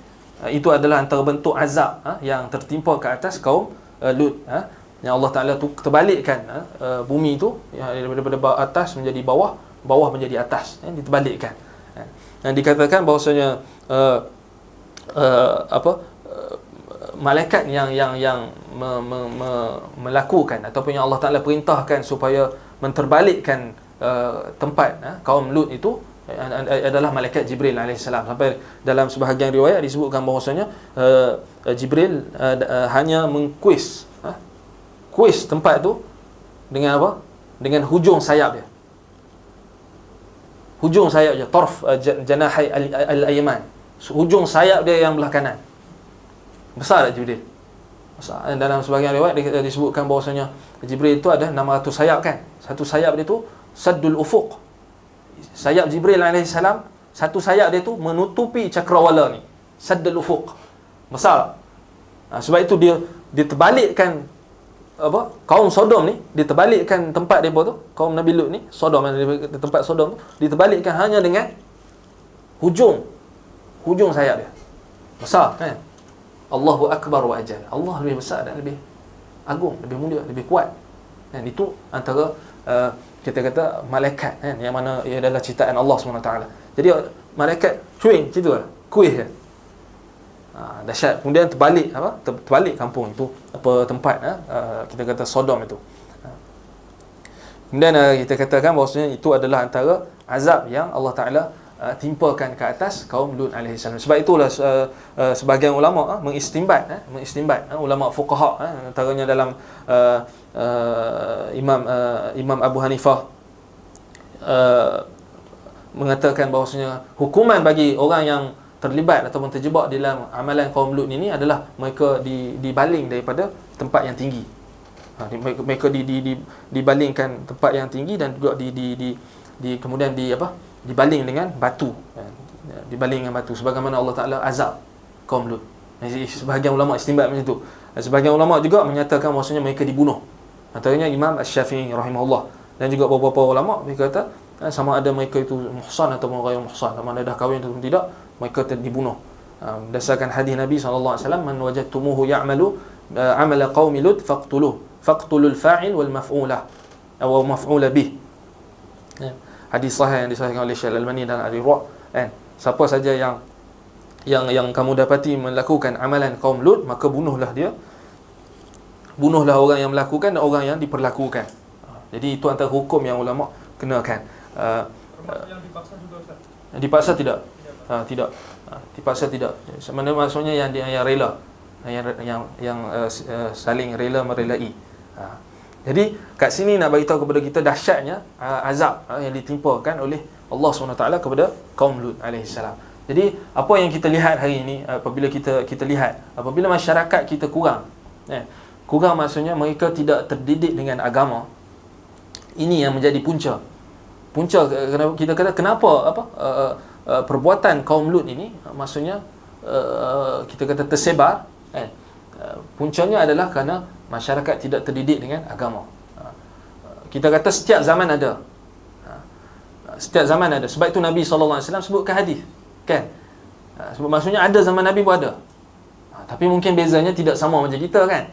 Kita sekarang siap ada bendera. Zaman Nabi mungkin tak ada bendera kan. Benda tu maksudnya mungkin dah kita kaji dari sudut sosiologi apa semua tu kan. Mungkin itu memang dah ada kan. Memang orang panggil naluri manusia ni yang berubah dari segi dia punya apa orang panggil hormon tu ke apa kan. Apa benda kejadah apa yang orang duk kaji tu kita tak tahulah kan. Itu dari sudut psikologi ke apa tu. Itu wallah alam kita tak tahu. Tapi kita nak bagi tahu bahasanya benda tu dah ada. Jadi macam mana kita nak didik? Sebab sebenarnya apa yang berlaku ni sebenarnya, bahkan kalau kita baca dalam hadis-hadis Nabi yang lain, maka Nabi SAW dah bagi dah bagi guide. Antaranya Nabi SAW larang maksudnya antaranya Nabi SAW perintahkan supaya orang lelaki simpan janggut simpan janggut Nabi SAW larang laknat lelaki yang menyerupai wanita. Nampak? Nabi larang. Bahkan Nabi SAW laknat. Nabi perintahkan orang lelaki simpan janggut supaya menyelisihi orang perempuan. Tetapi tengok bila perintah-perintah ini diabaikan, maka di situlah akan kita kata berlaku apa yang berlaku sekarang. Falyahdharil ladzina yukhalifuna an amrihi an yusibahum fitnah aw yusibahum adzabun alim. Dan maka berjaga-jagalah, berwaspadalah bagi orang-orang yang falyahdharil ladzina yukhalifuna amrihi, dan itu orang-orang yang menyelisihi perintah Allah dan perintah Rasul, an tusibahum fitnah, akan menimpa mereka fitnah, atau yusibahum adzabun alim, atau akan menimpa mereka azab yang pedih. Jadi kita kata perkara-perkara yang menampak macam remeh ini sebenarnya yang kita apabila masyarakat tidak terdidik dengan agama, maka perkara inilah yang akan berlaku. Antaranya kita kata sekarang ni bukan setakat LGBT kan, budak-budak pun, maksudnya budak-budak pun dah tak selamat. Ada istilah apa? Pedofilia kan. Pedofilia pula. Suka kat budak-budak pula. Maksudnya dia nak buat benda yang keji itu pada budak-budak. Budak-budak kecil yang tak tahu apa-apa. La haula wala quwwata billah. Na'udzubillah min ghadabillah. Moga Allah Taala lindungi kita daripada kemurkaan Allah kita, dan juga perkara-perkara yang macam ni kita minta lindung pada Allah SWT daripada kita terjebak ataupun ahli keluarga kita terjebak. Puncanya apa? Kalau kita lihat secara sekali imbas. Cuba kita lihat hari ni anak-anak kita ataupun kita dulu pun kan, kita terdidik dengan kalau istilah yang disebutkan, saya suka pakai istilah yang disebutkan oleh Ibnul Qayyim. Ibnul Qayyim dalam kitabnya Ad-Da' wa Dawa' ataupun Al-Jawabul Kafi liman sa'ala an dawa'i syafi, dawa'i syafi. Ibnul Qayyim sebut dalam kitab dia berkenaan dengan penyakit ishqus suwar, edik kepada gambar, ataupun kita katalah edik kepada gambar, ishqus suwar, sukakan gambar. Maksudnya gambar ni sukakan penampilan zahir lah, gambaran. Kita cuba kita lihat hari ni bagaimana orang-orang kafir, orang-orang barat, mereka menggambarkan artis-artis, mengangkat artis-artis, misalnya K-pop kan. Tengok kan orang mereka mengangkat gambar-gambar, maksudnya orang-orang ataupun mereka buat kartun-kartun yang mana dinampakkan dengan kecantikan dan sebagainya kan, K-pop sebagainya kan. Sampai orang kita ni sampai dia nampak K-pop je dia gila kan. Menjerit lah orang perempuan kan, nak peluk pula kan, yang dulu kan. Sebab apa? Ini punca dia, sebab ishqus suwar. Ketagih nak tengok K-pop. Padahal K-pop tu kalau kita tengok dia tu buat apa? Plastik surgery je. Plastik surgery je. Ataupun tu kalau kita fikir lagi jauh kan, buat apa suka macam tu? Dia sendiri pun tak basuh berak dia. Tak beristinja kan. Najis lah kan kita kan. Orang kafir pula. Dia tak nampak benda tu, dia nampak hanya zahir. Kartun-kartun kan, kalau kita tengok kartun-kartun yang tersebar, ini antara punca yang masa menggalakkan penyakit ni. Sebab tengok yang kes pedofilia yang dekat mana? Budak yang Britain di polis tangkap kan, dalam laptop dia ada gambar-gambar kartun dan sebagainya kan. Kartun dan gambar-gambar budak-budak. Ini penyakit ishqus suwar. Maksudnya edik kepada gambar-gambaran. Maksudnya gambar-gambaran yang cantik, zahid, manusia yang kita kata cantik, comel dan sebagainya. Ini punca dia. Apakah itu ada keterkaitan dengan ain, Ustaz? Ya, itu boleh juga. Kita kata kaitannya ada, boleh juga kita kata dengan ain. Maksudnya dia terkena pada diri dia sendiri. Sebab ada berlaku di mana seorang khalifah dia tengok cermin, dia tengok dia perasan diri dia cantik kan. Lepas tu dia terjatuh mati. Ada seorang khalifah Bani Umayyah. Dia tengok cermin, kemudian dia takjublah, kagum dengan kecantikan diri dia. Lepas tu dia mati. Itu yang kena pada diri dia. Tapi mungkin ain, maksudnya kalau kita nak kaitkan ain kat sini, maksudnya ain yang kena pada diri dia tapi kena sakit benda lain lah. Dia tak matilah, tapi dia kena penyakit lah. Penyakit dia suka apa orang panggil, suka tengok cermin ke kan. Perasan kan, suka tengok cermin. Kemudian maksudnya disimpan gambar-gambar, ditonjolkan gambar-gambar ni. Ini antara bentuk-bentuk sebenarnya kalau kita tengok ulama-ulama dah sebut dah. Sebab itu ulama bincangkan masalah melihat an-nazar ilal amrad, melihat hukum melihat orang lelaki yang amrad. Amrad ni yang tak tumbuh janggut, ataupun janggut sikit, yang tak tumbuh janggut, amrad. Ulama bincangkan. Bahkan antaranya Imam Malik rahimahullah, Imam Malik antara yang syadid. Imam Malik dia tak bagi kalau ada amrad, lelaki amrad yang tak ada janggut masuk dalam majlis dia tak bagi.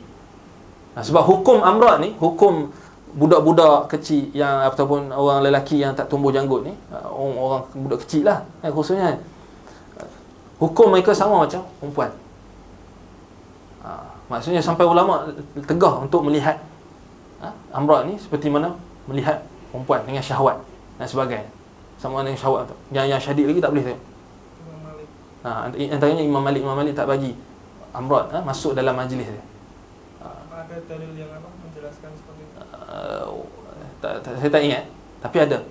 Maksudnya ulama dalil secara umum, mereka berdalilkan dengan dalil secara umum. Wa qul lil mu'minin an yaghuddu min absarihim. Katakan kepada orang beriman supaya mereka menundukkan pandangan mereka daripada apa? Melihat perkara yang haram. Apakah ini termasuk juga dengan Nabi yang ada tetamu dari dua orang Persia itu yang ingin jumpa Nabi, terus Nabi memalingkan muka itu, yang orang Persia itu yang tak ada jembutnya. Wallahu a'lam. Itu nak tak pasti. Wallahu a'lam. Tapi nak bagi tahu di sini, itu adalah perkara-perkara yang kita lihat, kalau kita lihat dalam syarak, cukup menekankan perkara ini. Kemudian ada larangan lelaki tidur sesama lelaki, kecuali mesti dipisahkan dengan sesuatu. Tak boleh tidur dalam satu selimut. Tapi kalau kita tengok asrama sekarang kan, asrama lelaki sekarang kan, asrama perempuan sekarang, tidur sekali. Nampak? Itu yang perlu kita tengok balik lah kan. Perkara-perkara yang mendorong, kita kata perkara-perkara macam ni kan, atau kita kata homoseks dan juga lesbian ni semua kan. Jadi kita tengoklah efek-efeknya yang sangat banyak lah. Kita kata dia akan membuatkan mereka takkan macam tadi lah, dia tak ada hasrat dah untuk menikah dengan selain gender dia. Dia mesti nak sama gender kan. Baru ni siapa? Irsyad Manji kahwin dengan perempuan kan. Kahwin dengan perempuan, lepas tu orang sokong pula kan. LGBT ni dia punya, kalau dilihat dia punya center dia di Tel Aviv, Israel. Tel Aviv itu ada siap ada hotel lagi. Siap ada hotel, lepas tu ada bendera LGBT tu. Apa panggil? Rainbow kan. Dia punya syiar dia, bendera dia rainbow. Bahkan kalau kita lihat lebih kurang dalam 17 ataupun 21 ataupun 17 ataupun 21 buah negara yang menghalalkan perkahwinan sama jenis, antaranya Belanda, Sepanyol. Boleh cek lah balik kan. Ini antara kita kata ancaman lah. Ancaman. Bahkan di Malaysia ni ada juga cuba untuk memperjuangkan hak yang kita kata hak yang kita kata sebenarnya adalah jenayah. Ini adalah jenayah kerana Allah Taala sebutkan, tidak ada dalam Al-Quran yang Allah Taala ceritakan azab yang pedih kan? Melainkan antaranya azab kepada kaum Lut. Dan Allah Taala terbalikkan. Dan ini menunjukkan bahawasanya ini adalah jenayah. Bahkan Allah Taala sifatkan perkara itu adalah perkara yang fahisyah, keji kan. Jadi kalau kita lihat lagi efek-efek yang boleh kita lihat, antaranya orang yang terjebak dalam homoseks ini ataupun lesbian dan sebagainya, maka kalau kita ada orang-orang yang terdekat kita ataupun sahabat-sahabat kita yang terjebak, maka kita nasihatlah kita amar ma'ruf nahi munkar, dan antaranya kita bagi tahu bahawasanya perkara itu dilarang oleh agama. Tapi sekarang ni masalahnya orang etis pula orang etis pula, dia tak ada agama pula. Tak ada agama macam mana kan? Macam mana kita nak tackle kan? Macam mana kita nak ajak dia? Maksudnya kita antaranya orang macam ni, orang yang golongan yang terlibat dalam terjebak dalam perbuatan homoseks, gay, lesbian ni, gay, lesbian, LGBT lah secara umumnya, mereka ni sebenarnya perlukan rawatan. Rawatan yang terbaik apa dia? Hukum Allah. Hukum Allah. Rawatan yang terbaik adalah hukum Allah. Rawatan yang terbaik adalah kalau mereka yang terjebak tu dah pernah melakukan, maka rawatan yang terbaik adalah ditegakkan hukum hudud. Dikejar mereka kan, dibunuh kalau ikut lah kan. Tapi kita tak mampulah nak buat tu kan, sebab kita bukan pihak yang ada autoriti. Tapi antaranya kita nasihat orang-orang yang terjebak ni, maka kita nasihatkan. Dan itu sebablah kita pertama sekali ilmu adalah sangat penting, adalah perkara yang sangat penting kerana tak ada ilmu ni maka itu yang akan terjebak. Kalau kita tengok efek yang negatif, negatif tak ada positif. Ada orang pula dia kata ada positif pula. Dia guna akal dia kan. Positif pula dia kata kita kena tengok dari sudut positif. Ini akal yang rosak. Sikit-sikit kita kena tengok dari sudut positif. Baru-baru ni mufti wilayah hafizahullah haramkan betul-betul larang keluarkan fatwa berkenaan dengan Pokemon Go kan. Ada orang yang dia kata lawan ada orang yang lawan dia jangan tak boleh ini apa ni lawan. Ada juga yang kita kena positif. Dia orang ni boleh pergi masjid Pokemon Go. Itu akal sendiri kan. Sama juga macam isu LGBT ni, tak bolehlah kita nak cakap ada positif, semuanya negatif. Jadi kalau kita tengok efek pada saraf kan, mana dia akan memberi efek kepada jiwa seseorang. Perbuatan kita kata dosa ni dia akan bagi efek yang buruk. Dosa tak akan bagi efek yang baik. Kita yakin bahawasanya sebab Allah Taala sebut dah jelas dalam Quran. Kan?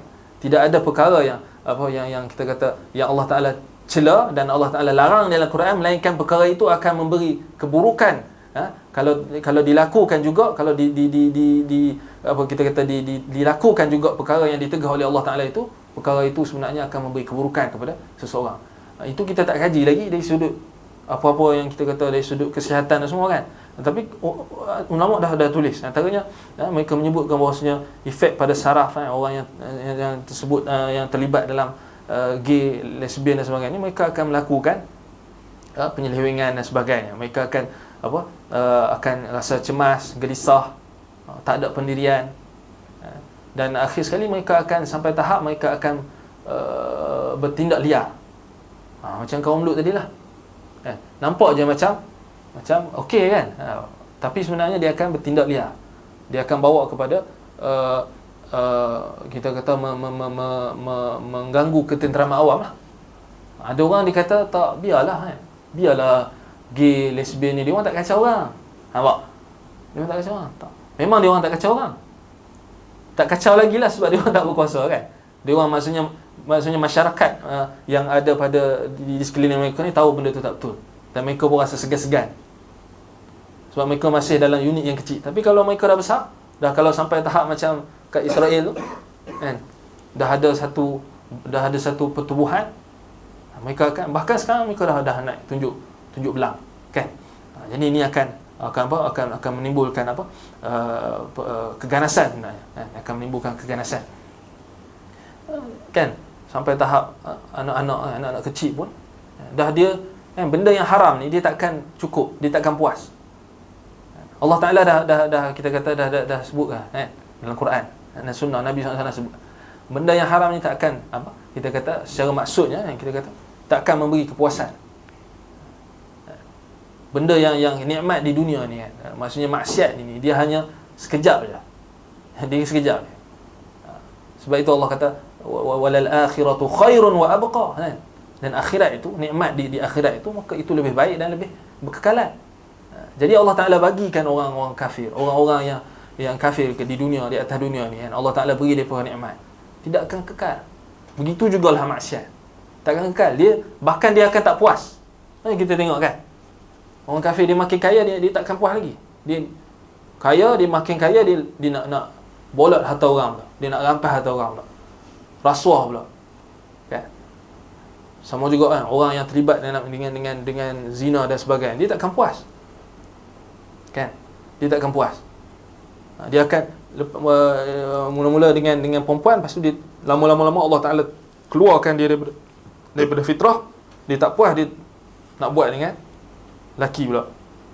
Dia tak puas pula dengan budak-budak kecil. Tak puas pula sampai tahap binatang nak buat. Sebab itu Nabi SAW sebut dalam hadis, siapa yang man ata bahimatan, siapa yang mendatangi binatang, maka orang itu dilaknat oleh Allah, dan maka Nabi SAW perintahkan dibunuh. Maksudnya dah ada. Maksudnya bila Nabi SAW ucapkan hadis itu, maka menunjukkan sampai tahap tu. Kita tengok orang putih kan, bahkan kita kata dia orang dah sampai tahap kita kata wal'iyadzubillah kan. Kita kata tengok industri macam mana dia orang sampai tahap maksiat ini kan, gay, lesbian ni dijadikan sebagai industri kan. maksudnya bebas. Bahkan mereka mengajak pula orang, masyarakat. Antara efeknya lagi dia akan mengubah seseorang, individu tu dia akan berubah. Dia akan dia akan bagi dia akan mengubah dia punya sifat, karakteristik, susah nak sebut kan. Dia akan berasa tidak yakin. Ini antara efek-efek lah kan. Kalau tengok dari segi kesihatan pula, banyak penyakit jiwa kan. Sebab itu Nabi SAW sebut dalam hadis, innal abda idza akhta'a khati'atan nukitat fi qalbihi nuqtat sauda. Kan, seorang hamba bila dia melakukan maksiat akan kita kata tertitik satu titikan, satu noktah di hatinya dengan noktah sauda, dengan titik hitam. Fa idza huwa naz'un wastaghfara فإذا هو نزع واستغفر وتاب سقل قلبه وإن عاد زيد فيها حتى تعلو قلبه وهو الران الذي ذكر الله كلا بل ران على قلوبهم ما كانوا يكسبون. Nabi SAW kata kalau dia tinggalkan dosa itu dan dia beristighfar dan bertaubat, maka akan hilang titik hitam itu. Tetapi kalau dia ulang, dia bertambah lagi buat lagi kemaksiatan itu, maka akan ditambah lagi titik hitam itu sampailah satu tahap hati dia itu akan dosa itu akan menutup hati dia. Dosa-dosa itu akan kehitaman dosa itu akan menutup hati dia sampailah Allah Taala sebutkan sampailah tahap menjadi ran. Kalla bal rana ala qulubihim ma kanu yaksibun. Bahkan Allah Taala kata sekali-kali tidak demikian. Sebenarnya apa yang selalu mereka lakukan itu, apa yang mereka usahakan berupa maksiat itu akan menutup pandangan hati mereka. Dan hadis ini diriwayatkan dalam Tirmizi. Jadi menunjukkan bahawasanya kesan dosa ini termasuklah LGBT kan, khususnya kan, lesbian, gay dan sebagainya ini akan menutup pintu hati seseorang. Dia akan gelap. Sebab itu bahaya, dia bahayanya sampai tahap itulah, sampai tahap fitrah sendiri pun dia dah tak boleh nak terima.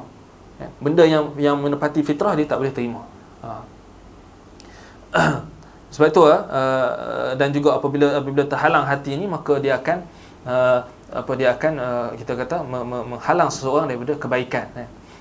Begitu juga perbuatan gay, lesbian, homoseks ini semua ini akan kita kata melemahkan hati dan badan. Sebab dia melibatkan hati kita. Dia akan melibatkan hati dan dia akan berpengaruh kepada badan. Nabi SAW kata, ala wa inna fil jasadi mudghah idza salahat salahal jasadu kulluh wa idza fasadat fasadal jasadu kulluh ala wa hiyal qalb. Ketahuilah bahwasanya di dalam badan kamu ini dalam ada seketul daging, dan di dalam jasad ini ada seketul ini, maka kalau baik maka akan baiklah dia. Hati, itulah hati. Kalau buruk maka akan buruklah segala perbuatan dan tingkah laku dia. Dan juga homoseks, kita sebut ni, semoga orang yang terlibat ataupun orang yang ada, maka kita sampaikan benda-benda macam ni kan. Homoseks ini juga gay, lesbian dan sebagainya ni dosa, jenayah, dosa. Sarahah, kita cakap terang-terang, bukannya hak. Bukan hak. Apa yang Allah Taala sebut dalam Quran itu adalah dosa. Apa yang Allah Taala cela dalam Quran, apa yang Allah Taala sifatkan perbuatan itu diazab oleh Allah, maka itu adalah dosa. Bukannya hak. Bukannya hak asasi manusia, bukan. Bahkan kita kata itu adalah hak Allah supaya mereka tunduk kepada perintah Allah. Homoseks, gay dan lesbian apa semua ni juga akan memendekkan usia dan menghapuskan keberkatan. Itu antara juga yang disebutkan oleh para ulama. Kenapa? Kerana orang yang kita kata melakukan maksiat ni, maka umur dia pendek lah. Umur dia pendek. Maksudnya masuk umur pendek. Maksudnya bila umur dia dipenuhi dengan maksiat, adakah dianggap umur dia tu panjang? Tak. Sebab umur dia panjang dengan maksiat, maksudnya pendek lah sebenarnya. Sebab mati sentiasa akan menjemput dia bila-bila saja. Kan? Jadi kita takut dalam dia berbuat maksiat tu, maka kita kata mati, wali'iyadzubillah. Kita pun takut lah kan? Kita pun takut. Sebab itu kita sentiasa minta kepada Allah SWT, ya muqallibal qulub tsabbit qulubana ala dinik, tsabbit qalbi ala dinik. Dan Nabi SAW kata dalam hadis Ibnu Mas'ud, ulama sebut innamal a'malu bil khawatim. Sesungguhnya amalan kita ni ditentukan dengan pengakhiran kita. Sebab itu orang yang dah terjebak di dalam perkara keji ni kan, gay, LGBT dan semua ni kan, maksudnya kalau mereka tidak ada usaha untuk bertaubat, maka kita kata mereka akan maksudnya akan mati dengan cepat. Mati dengan cepat maksudnya mereka akan mati dalam keadaan bermaksiat kepada Allah waliyadzubillah. Bahkan ulama juga menyebutkan bahawasanya perkara maksiat ini kan, secara umumnya maksiat, termasuklah maksiat yang tercela macam gay, lesbian sebagainya, dia hanya akan menumbuhkan maksiat yang lain. Dan kalau kita tengok dalam kaum Lut tadi, selain daripada mereka terjebak dalam perbuatan yang keji ini, mereka juga terjebak dalam kesyirikan kepada Allah. Mereka juga mensyirikkan Allah. Sebab itu Allah Ta'ala sebutkan seruan Nabi Lut juga antaranya ialah menyuruh mereka kepada tauhid. Fattaqullah wa ati'un. Wa taqwalah kepada Allah. Suruh pada tauhid. Jadi sebab apa? Dan juga disebutkan dalam riwayat bahwasanya kaum Lut ni juga, mereka ni bukan saja terjebak dalam jenayah homoseks, lesbian dan sebagainya ni, tetapi mereka juga terjebak dalam perbuatan merompak. Maksudnya mereka qutta' turuq. Bila ada orang perjalanan, dia orang akan colek. Sebab dia orang tak puas. Dia orang tak puas sesama dia orang. Dia dah buat dengan kawan dia apa semua, tak puas. Dia nak cari orang lain apa? Ini bahaya. Itu yang dimaksudkan, maksiat akan menumbuhkan maksiat yang lain. Apatah lagi gay kan, bila dia dah puas kan, macam orang-orang kafir lah kan. Orang kafir atau orang-orang yang sekarang ni, yang maksudnya dia kahwin hanya hawa nafsu kan. Dia kahwin dengan isteri dia hanya semata-mata hawa nafsu kan. Lepas tu bila dia tengok perempuan lain yang cantik, dia tinggal bini dia, cerai lah kan. Sekarang kan, kahwin sekejap, ada yang sampai tahap kahwin sehari ke tak sampai, satu hari tak sampai cerai kan. 3 bulan cerai. Sebab apa? Sebab dia tak cukup. Sebab dia kahwin tu bukan atas dasar ibadah, tetapi kahwin atas dasar nafsu, syahwat. Nampak? Itu orang yang Islam orang Islam, apatah lagi orang kafir. Orang kafir lebih dahsyat kan. Dia orang yang tak ada langsung apa? Kita kata maksudnya Allah Taala cabut rasa malu daripada dalam hati mereka, dan mereka langsung tak ada rasa malu dan sebagainya. Bahkan kita tengok lagi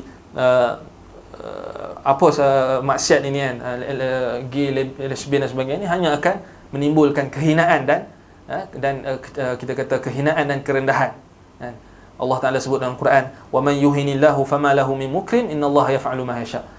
Dan sesiapa saja yang Allah Taala hinakan dia, maka tak ada lagi orang yang boleh memuliakan dia. Bila orang yang terjebak dengan lesbian, gay dan sebagainya, dia bangga kan. Ada yang setengah tu bangga. Dia bangga dengan dia kata ini adalah pilihan aku, ini adalah hak aku apa semua. Hakikatnya tak ada orang yang boleh memuliakan dia. Hakikatnya dia hina. Walaupun kita kata kalau dia pergi Amerika kan, contoh, dia pergi Amerika angkat gay ni. Tapi hakikatnya dia tetap hina. Kerana hakikat kemuliaan dan kehinaan itu hanyalah kita kata di sisi Allah. Wa man yuhinillahu fama lahu min mukrim innallaha yaf'alu ma yasha. Kalau Allah Taala nak hinakan seseorang, maka tak ada siapa pun yang boleh memuliakan dia. Bila dia dah terjebak dalam perkara yang Allah Taala cela, Allah Taala hina, maka dia nak cari kemuliaan daripada siapa? Ya. Man kana yuridul izzah falillahil izzatu jami'ah. Kalau orang nak kemuliaan, maka dia carilah kemuliaan daripada Allah, bukan dia cari dengan melakukan maksiat kepada Allah. Dan juga homoseks dan gay, lesbian dan semua ni, dia akan merosakkan akal, akan menutupkan hati, kan. Juga dilaknat oleh Rasulullah sallallahu alaihi wasallam. Ni antara kita sebut sebagai keburukan yang atau kehinaan yang akan tertimpa orang-orang yang terjebak dalam perkara-perkara keji ini, kan. Bahkan kita katakan bahawasanya dia akan melenyapkan rasa malu, kan. Dan Allah Taala tak akan memandang orang-orang yang seperti ini. Jadi anda rasa cukup setakat itu? Okey. Macam mana pula dengan ada kelompok-kelompok yang boleh dikatakan liberal dalam Islam yang bukan sahaja menyokong gerakan LGBT ni, bahkan diorang juga menuntut hak LGBT bagi pihak diorang kan. Macam mana? Sebab benda tu dia akan menimbulkan kemusykilan dekat kalangan orang Islam sendiri. So macam mana apa kita punya pendekatan, kita approach kita untuk nak selesaikan masalah ni? Jadi berkenaan dengan orang yang menyokong, dia tak buat, tapi dia menyokong. Orang yang macam ni, kita menyokong. Orang yang reda dengan kemaksiatan, orang yang reda dengan benda yang haram, reda dengan kemaksiatan, hukum dia sama seperti orang yang buat. Sebab itu dalam hadis Nabi SAW kata, dalam hadis Ali bin Abi Talib radhiyallahu anhu, Nabi SAW kata, Al-Madinatu haram, Madinah itu haram. Faman ahdatha muhdithan atau faman ahdatha hadathan atau awa muhdithan fa alaihi la'natullah wal malaikati wan nasi ajma'in. Barang siapa yang melakukan dosa, man ahdatha hadathan, membuat dosa, wa awa muhdithan, dan dia membela pula orang yang melakukan dosa, dia membela, fa alaihi la'natullah wal malaikati wan nasi ajma'in, maka ke atasnya laknat Allah, laknat para malaikat dan laknat manusia kesemuanya. La yaqbalu minhu sarfan wala adla, tidak diterima daripadanya apa dia, sama ada amalan sunat ataupun amalan fardu. Bahkan hadis-hadis yang lain juga Nabi SAW mengancam orang yang membela pelaku maksiat, membela orang yang, maksudnya membela kemaksiatan itu sendiri, bahkan mengiyakan. Bahkan kalau dia menghalalkan, maksudnya dia kata benda ni boleh, dia kata gay ni boleh, dia kata boleh, dia kata sama macam dia kata zina ni halal, sama macam dia kata arak ni halal. Bila dia kata, dia tak kata halal kan, tapi dia kata boleh benda ni, buat masing-masing, tapi sebenarnya dia dah menghalalkan apa yang Allah haram. Yang ini orang macam ni dibimbangi dia jatuh kufur, wal iyad billah. Sebab sekarang ni kita kata dahsyat sangat orang yang mendakwa bahawasanya dia bawa agama, dia baca Al-Quran, dia baca hadis pun menyokong benda macam ni. Macam imam dari orang kat Amerika lah. Imam gay kan, ada masjid. Itu orang yang maknanya orang pertama sekali akan dilaknat oleh Allah, yang masuk di dalam laknat Allah. Bahkan Nabi SAW melaknat orang yang melakukan perkara apa, perbuatan kaum Lut ni, gay ni. Jadi antara cara kita untuk stand kita masalah ni adalah kita menjelaskan, wama laisa alayka hudahum walakinna Allah yahdi man yasha. Allah Taala sebut kepada Nabi kita, laisa alayka hudahum, kita tak boleh nak bagi petunjuk kepada dia, kita tak boleh nak paksa dia. Orang yang gay kan, kalau dia dah edit dengan gay tu, kita buatlah macam mana pun, walakinna Allah yahdi man yasha, Allah ya nak bagi petunjuk, kita tak boleh. Jadi tugas kita, wama anta alayka illa al-balagh, kita hanya menyampaikan. Dan itu tanggungjawab kita. Tanggungjawab kita sampaikan. Kita sampaikan apa yang maksudnya Al-Quran sebut, benda ni haram, benda ni tak boleh, dan kita sampaikan. Itu je tanggungjawab kita. Kita tak boleh nak pasal apa. Fadhakkir lasta alaihim bimusaitir, fadhakkir macam ayat tu, wama anta alaihim bijabbar fadhakkir bil Quran man yakhafu wa'id. Engkau wahai Muhammad dan pengikut kaum umat kau, kita ni Nabi Muhammad SAW, Allah Taala perintahkan, katakan wama anta alaihim bijabbar, engkau bukan boleh memaksa mereka. Fadhakkir bil Quran man yakhafu wa'id, berikanlah peringatan dengan Al-Quran kepada orang yang takut kepada ancaman. Itu antara cara kita, kita bagi sampaikan. Kemudian kita jaga keluarga kita, diri kita dan keluarga kita. Okay. Ya ayyuhalladzina amanu qu anfusakum wa ahlikum nara. Wahai orang beriman, jagalah diri kamu dan peliharalah diri kamu, jagalah diri kamu dan juga kaum ahli keluarga kamu daripada menjadi bahan bakaran api neraka. Dan itu yang kita kena buat. Apa perkara-perkara yang boleh membawa kepada gejala-gejala negatif ini, gejala dosa ini, yakni LGBT ni, maka kita hindarkan. Sebab kita kata perkara wasilah, kita kata perkara yang boleh membawa ni, antaranya contoh Nabi SAW larang kita, antaranya Nabi SAW perintahkan kita dari kecil lagi, anak-anak kita kan, apabila sampai umur dia 10 tahun, maka kita perintahkan, Nabi SAW perintahkan perintahkan dia supaya solat kan. 7 tahun perintahkan dia solat, 10 tahun pukul kan, pukul. Kemudian pisahkan, wa farriqu bainahum fi madaji', pisahkan di antara anak-anak kamu di tempat tidur. Pisahkan lelaki dengan lelaki, perempuan. Pisahkan lelaki dengan perempuan, kan? Itu antara petunjuk Nabi sallallahu alaihi wasallam, kan? Kita kata itu antara petunjuk-petunjuk Nabi yang Nabi SAW ajar. Kemudian Nabi SAW suruh kita, orang lelaki, kan, simpan janggut, kan? Walaupun tak ada janggut, kan? Walaupun tak tumbuh janggut, simpan. Apa? Kalau ada janggut sikit pun simpan juga, kan? Tak ada janggut ni ustaz, macam mana? Tak ada janggut nak buat macam mana, kan? Itu ciptaan Allah. Tapi kalau ada janggut, ada, maksudnya sahabat Nabi sampai tahap ada seorang sahabat tu dia tak ada janggut. Dia tak ada janggut. Sampai dia kata, kalaulah aku ada duit, kalaulah janggut ni boleh dibeli. Kalaulah janggut boleh beli. Sahabat-sahabat lain kata, "Mek, kalaulah kami ada duit boleh belikan janggut untuk kau, kami akan buat." Tapi masalahnya tak boleh. Kan? Orang lelaki dia kena janggut. Tapi sekarang ni yang jadi muskilah bila orang lelaki dia menyerupai perempuan. Kan? Pakai pun macam pakai perempuan. Yang perempuan pakai macam lelaki pula. Ini antara benda-benda yang kita nampak remeh, tapi benda-benda ni dah sebenarnya. Dia bermula daripada didikan. Kan? Anak tu daripada kecil kita dah bagi pakai, pakai pakaian, kita kata yang perempuan kita pergi bagi pakai pakaian lelaki. Itu yang akan ubah fitrah dia. Sebab tu Nabi SAW kata, kullu mauludin yuladu 'ala al-fitrah fa abawahu yuhawidani aw yunassirani aw yumajjisani. Setiap anak yang baru lahir tu, dia lahir dalam keadaan fitrah. Dia tak tahu apa. Yang mencorakkan dia siapa? Mak dan ayah dia. Kan, kalau kita dari kecil lagi bagi anak kita pakai, yang perempuan kita bagi pakaian macam lelaki, dia akan sikit-sikit akan memberi kesan. Pagi pula pakaian apa yang lelaki kita bagi pakaian perempuan, tak kena. Jadi itu juga. Atau kita kata benda-benda kita kata yang simple, kan, kita kata itu dia bermula daripada didikan, tarbiyah.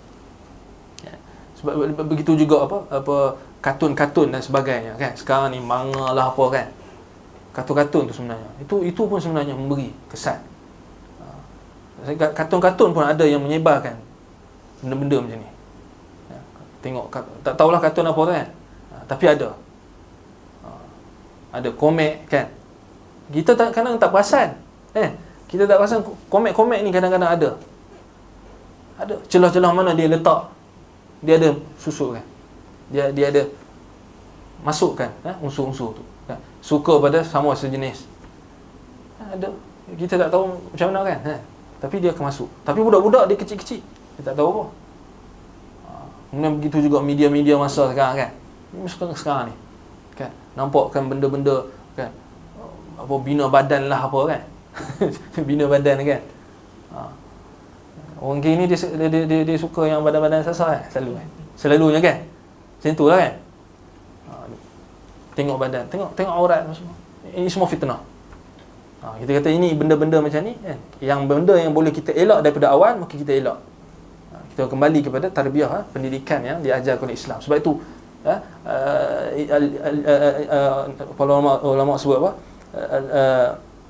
Istimsaku bis sunnah najah. Perbuatan kita berpegang dengan sunnah itu adalah keselamatan. As-sunnah safinatun nuh. Man rakibaha najah. Wa man tarakaha ghariqa.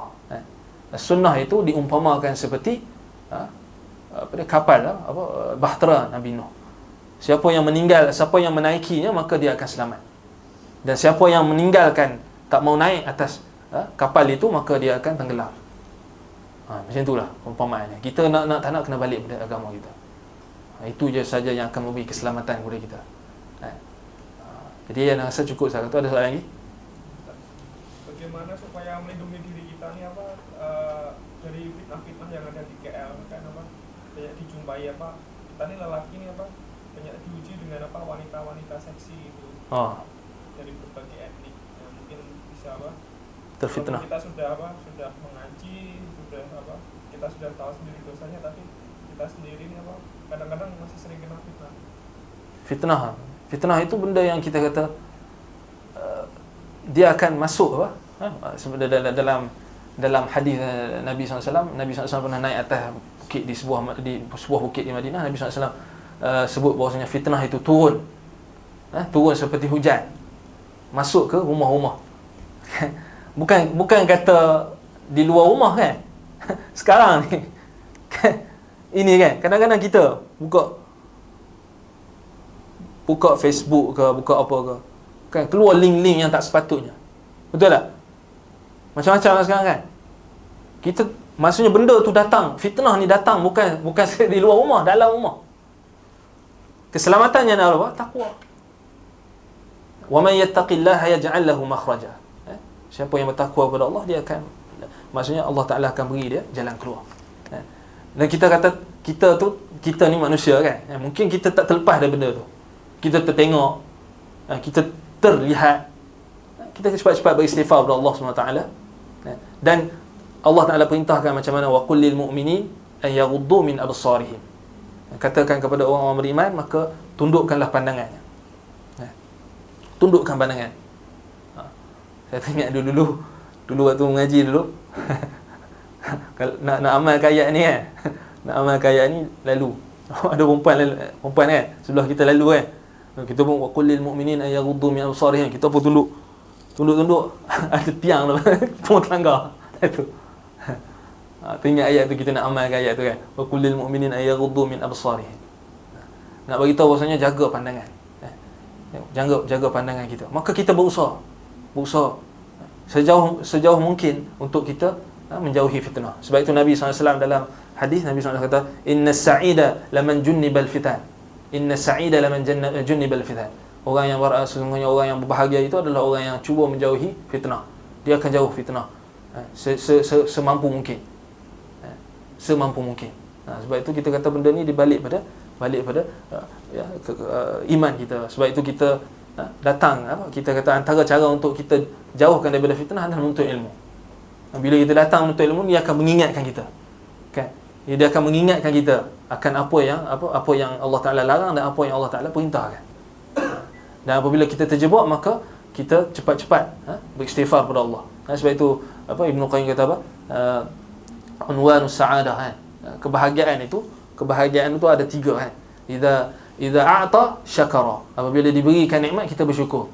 Wa idza betulia sabara. Dan apabila kita diuji, maka kita bersabar.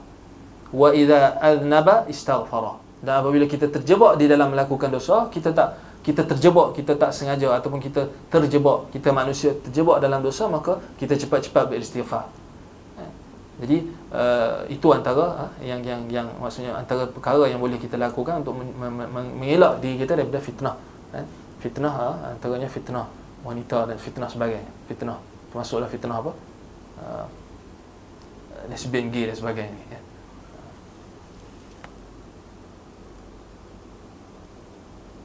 Ada tu sampai tahap dia ada berlaku betul. Sebab itu sekarang pun bahaya juga, orang perempuan, orang lelaki sama juga. Orang perempuan, orang lelaki yang tak kahwin lagi, dia kena cari orang perempuan yang sekarang ni kena bahaya, dia kena cari orang perempuan yang betul-betul apa? Pure perempuan. Maksudnya orang perempuan yang tak terjebak dalam lesbian ataupun terjebak dalam apa-apa perkara yang keji ni. Orang lelaki pula dia kena orang perempuan pula dia kena cari suami yang straight lah. Dia tak boleh cari. Sebab ada yang berlaku. Ada berlaku yang dia kahwin-kahwin, dia tak tahu rupanya suami dia tu gay. Kahwin. Ada juga orang macam ni. Saya pun pelik juga. Dia dah kahwin, dia terjebak juga dalam gay. Dia suka juga daripada lelaki. Sebab itu kena jaga-jaga. Kan? Sebab itu kena jaga-jaga. Sekarang ni dah tak boleh dah. Perempuan pun, lelaki pun kena check, perempuan pun kena check. Sebab itu kalau nak cari orang yang Nabi SAW kata apa? Fadfar bi dzatid din taribat yadak. Carilah orang yang maksudnya orang perempuan ataupun lelaki yang beragama, maka kamu akan bahagia, akan beruntung. Itu kena cari yang agama. Ini bahaya juga sekarang. Kita tak tahu orang nampak pakai serban kan. Serban sebab Syiah antara yang saya pernah terbaca, Syiah antara ulama-ulama ni pun yang membenarkan liwat. tak sempat nak cari rujukan, tapi ada pernah baca. Kan? Khomeini dan sebagainya tu kan. Mereka membenarkan. Takut Syiah pula muta'ah pula kan. Itu bab lain pula. Jadi ini kita kata kita kena waspada dan berjaga-jaga. Ada soalan lagi? Tak ada?